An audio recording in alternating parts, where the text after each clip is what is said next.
Assalamualaikum warahmatullahi wabarakatuh. Perkenalkan, nama saya Jovik Hidar Efta dari Prodi Teknik Informatika Universitas Maritim Raja Ali Haji dengan NIM 2301020030. Pada hari ini saya akan menampilkan tugas dari mata kuliah pengantar teknologi informasi dengan dosen pengampu Bapak Sabta Nugraha. Hari ini saya akan membahas tentang IoT, Big Data, AI, dan Machine Learning.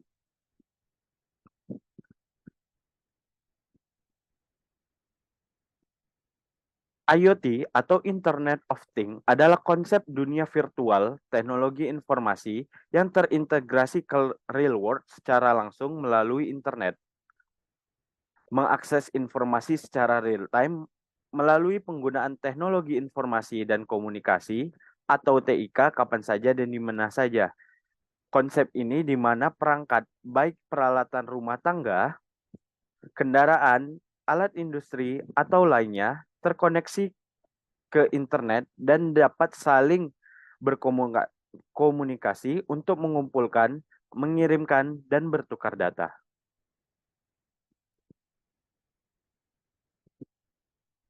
Internet of Things digunakan untuk mendeskripsikan perangkat yang tertanam pada suatu perangkat yang terkoneksi oleh internet dan memungkinkan mereka untuk berinteraksi satu sama lain, pelayanan, dan dengan orang-orang dalam skala global. Komponen utama. Yang pertama ada sensor dan aktuator.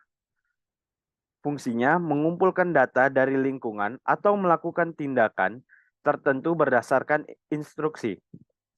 Yang kedua adalah konektivitas. Penggunaan teknologi seperti Wi-Fi, Bluetooth, 4G maupun 5G, Zigbee, dan lainnya untuk terhubung ke internet atau jaringan lainnya. Yang ketiga, pengolahan data. Baik digunakan di perangkat sendiri atau di cloud, data diolah dan dianalisis untuk menghasilkan informasi atau tindakan yang berguna. Yang keempat, aplikasi penggunaan akhir, interface. Interface seperti aplikasi mobile atau web yang memungkinkan pengguna untuk berinteraksi dengan perangkat IoT. Yang kelima adalah keamanan. Dengan semakin banyaknya perangkat yang terkoneksi, masalah keamanan menjadi perhatian utama dalam IoT. Perlindungan terhadap serangan cyber, pencurian data, dan masalah privasi adalah tantangan terbesar di bidang ini. Selanjutnya adalah pengaplikasian Internet of Things. Yang pertama di bidang industri, yaitu proses industri, kualitas produk, dan keadaan peralatan itu menggunakan bantuan IoT. Selanjutnya, smart building. Contoh aplikasi di bidang smart building adalah kontrol sistem pencahayaan, AC, dan struktur bangunan. Selanjutnya adalah smart cities, adalah CCTV, lalu lintas, dan pemantau pejalan kaki. Selanjutnya, di bidang transportasi atau kendaraan, yaitu pengurangan penggunaan bahan bakar dan emisi yang lebih rendah. Selanjutnya di bidang medical atau medis, yaitu untuk membantu pemantau kondisi manusia atau pasien. Dengan berkembangnya teknologi 5G dan AI, potensi IoT semakin meningkat, memberikan kemungkinan untuk lebih banyak perangkat terkoneksi dengan latensi lebih rendah dan kapabilitas analitik yang lebih canggih. Selanjutnya adalah Big Data.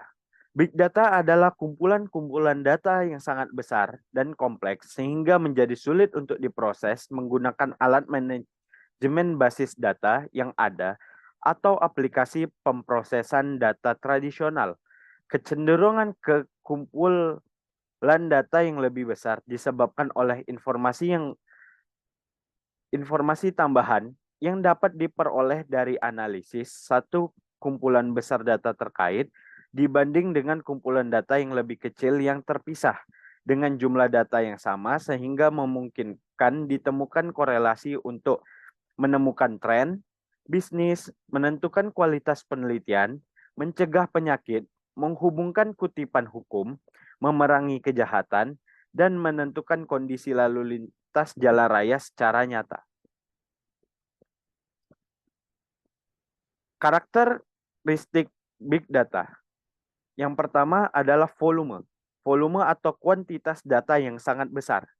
Selanjutnya, yang kedua, velocity, kecepatan di mana data baru dihasilkan dan dikumpulkan. Yang ketiga, variety, berbagai jenis data, termasuk data terstruktur, semi terstruktur, dan tidak terstruktur. Selanjutnya, veracity, kualitas dan keandalan data. Yang terakhir, value, kemampuan untuk mengubah data tersebut menjadi nilai bagi suatu kelompok atau organisasi.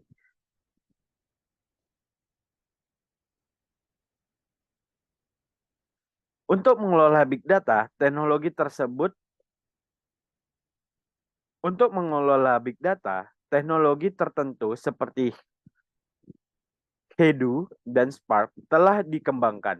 Teknologi-teknologi ini memungkinkan pemrosesan data terdistribusi di banyak mesin secara paralel.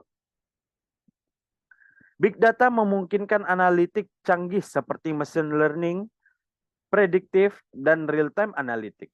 Tujuannya adalah untuk menambah wawasan yang berharga dari data tersebut. Selanjutnya, pengaplikasian. Yang pertama, pengaplikasian oleh e-commerce untuk menganalisis perilaku pelanggan dan rekomendasi produk kepada pelanggan.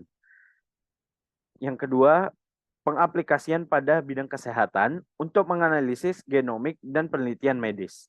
Yang ketiga, pengaplikasian pada bidang keuangan untuk mendeteksi penipuan dan manajemen risiko. Yang terakhir adalah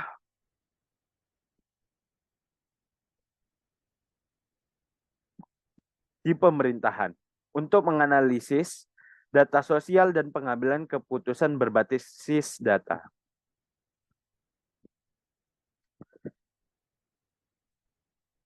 Tantangan pada big data yaitu tantangannya meliputi pengambilan, kurasi, penyimpanan, pencarian, berbagi, transfer, analisis, dan visualisasi. Masalah keamanan dan privasi data, ketersediaan tenaga kerja yang memiliki keahlian di big data, integrasi dengan infrastruktur TI yang sudah ada. Dengan pertumbuhan data yang terus meningkat, potensi big data semakin meningkat. Kemajuan dalam teknologi, penyimpanan, pemrosesan, analitik akan terus mengubah cara organisasi memanfaatkan data. Selanjutnya, artificial intelligence atau AI adalah kecerdasan yang ditambahkan pada suatu sistem untuk diterapkan pada teknologi untuk menirukan cara berpikir manusia dan membuat mesin dapat melakukan tugas-tugas yang biasa dilakukan oleh manusia secara otomatis. Cabang-cabang AI. Yang pertama adalah machine learning. Subbidang dari AI yang memungkinkan mesin untuk belajar dari data. Yang kedua, ada deep learning. Deep learning adalah sebuah pendekatan machine learning yang menggunakan jaringan saraf tiruan dengan banyak lapisan. Yang ketiga, natural language processing, NLP, adalah proses memungkinkan mesin memahami dan merespon bahasa manusia.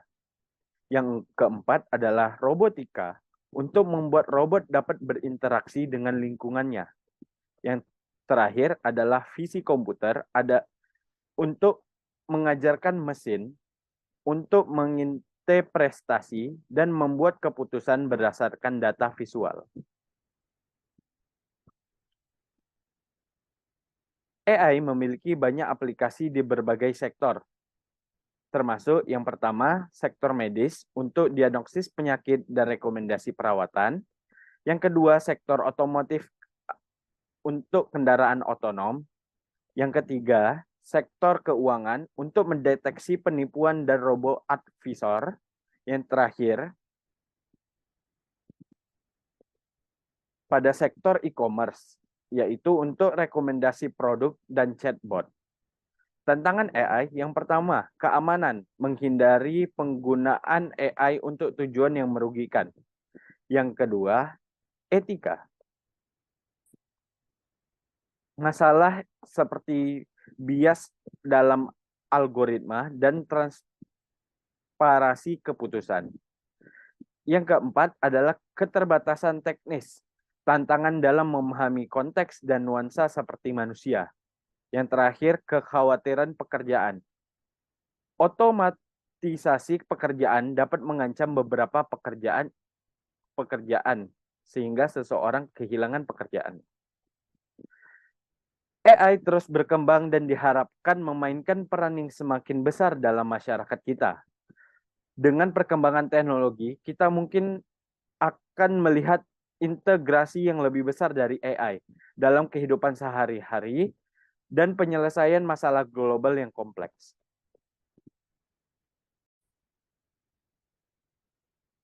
Yang terakhir adalah machine learning. Machine learning adalah mesin yang dikembangkan untuk bisa belajar dengan sendirinya tanpa arahan dari penggunanya. Pembelajaran mesin dikembangkan berdasarkan disiplin ilmu lainnya, seperti statistika, matematika, dan data mining. Sehingga mesin dapat belajar dengan menganalisis data tanpa perlu memprogres ulang atau diperintahkan. Tipe-tipe machine learning. Yang pertama adalah pembelajaran supervisor atau supervised learning. Model dilatih dengan menggunakan data yang sudah dibeli label, tujuannya adalah untuk memprediksi label dari data baru. Yang kedua, pembelajaran unsupervised atau unsupervised learning. Model dilatih dengan data tanpa label. Tujuannya adalah untuk menemukan pola atau struktur dalam data. Yang terakhir adalah pembelajaran penguatan atau reinforcement learning adalah model dilatih untuk membuat keputusan dengan mendapat feedback dari lingkungan. Selanjutnya adalah algoritma penting pada machine learning. Yang pertama adalah regresi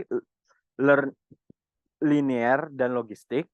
Yang kedua pohon keputusan dan random forest. Yang ketiga jaringan saraf tiruan atau neural network. Yang keempat adalah K-means clustering. Dan terakhir adalah mesin vektor pendukung atau support vektor mesin. Pengaplikasiannya adalah yang pertama sistem rekomendasi. Sistem rekomendasi biasa digunakan oleh e-commerce, YouTube, Netflix, maupun Amazon. Selanjutnya adalah pengenalan gambar atau suara yang biasa digunakan pada Google untuk mendeteksi suatu barang dari foto ataupun suara. Yang ketiga adalah pendeteksi penipuan kartu kredit. Dan terakhir penerjemahan bahasa secara real time yang biasa digunakan di Google Translate dan aplikasi translate lainnya. Tantangan machine learning. Yang pertama, data yang tidak seimbang. Model dapat menjadi bias jika dilatih dengan data yang tidak seimbang. Yang kedua, overfitting. Model terlalu kompleks dan menangkap noise daripada pola sebenarnya.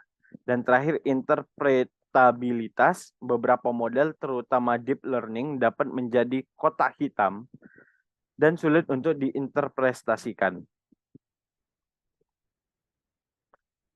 Dengan meningkatnya ketersediaan data dan kemajuan dalam kapasitas komputasi, machine learning akan semakin canggih dan memiliki integrasi yang lebih besar dalam aplikasi sehari-hari dan penelitian ilmiah. Sekian hasil tugas saya. Mohon maaf kalau ada kesalahan. Wassalamualaikum warahmatullahi wabarakatuh.